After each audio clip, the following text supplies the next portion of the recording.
এই সাইফিনার ঘরে তোমাদের সকলকে জানাই স্বাগত। তোমরা সবাই কেমন আছো? আমি কিন্তু ভালো আছি, আশা করি তোমরা খুবই ভালো থাকবে। তো আজকে আমি তোমাদের বরবটি ভাজি দেখাবো। তো প্রথমে ভালো করে বরবটিটাকে কুচি কুচি করে নিতে হবে। চলো কুচি কুচি করে নেওয়া যাক। তো আজকে একটু ভিডিও দিতে লেট হয়ে গেছে, তোমরা যেন কিছু মনে করো না।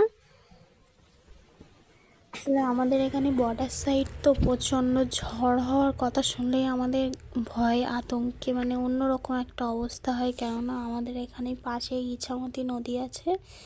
একটু কিছু জোরে ঝড় আসলে হলে বজ্রপাত হলে ভীষণ একটা মানে নদীর যে ভেড়ি হয় সেই ভেড়িটা ভেঙে যাওয়ার সম্ভাবনা থাকে। ভেঙে গেলেই আমাদের এখানে প্রচণ্ড জল এসে সব কিছুই উড়ে যায়,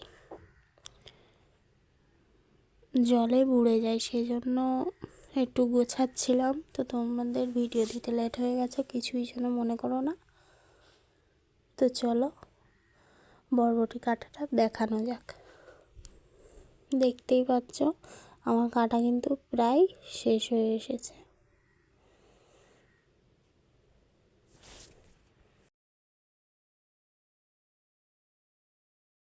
দেখতেই পাচ্ছ আমার বরবটি কুচি করা হয়ে গেছে। এবার বরবটি কত হয়েছে দেখেছো তো। এরপরে আমি কিন্তু আলুটাকে ভালো করে কুচি কুচি করে দিয়ে দিচ্ছি। দুটো দুটো আলু দিয়েছি আমি। তারপরে বরবটিটাকে ভালো করে সিদ্ধ করে নেব। প্রথমে হাঁড়িতে জল দিয়ে তারপরে বরবটিগুলো ঢেলে দিলাম। ভাজি করব তো সেদ্ধ করে তো নিতেই হবে। তারপরে একটু লবণ দিয়ে হলুদ দিয়ে পেঁয়াজ দিয়ে সেদ্ধ করে নিয়েছি। সেদ্ধ করা হয়ে গেছে আমার। কড়াইতে তেল দিয়ে দিয়েছি। এবারে আমি ওটাতে কিন্তু ভেজে নেব। তো প্রথমে আমি আবার একটু পেঁয়াজ দিয়ে দিলাম, তারপরে একটু রসুন বাটা দিয়ে দিলাম। তারপরে এবারে কিন্তু আমি বরবটিগুলো ঢেলে দিলাম, সিদ্ধ বরবটিগুলো ঢেলে দিলাম।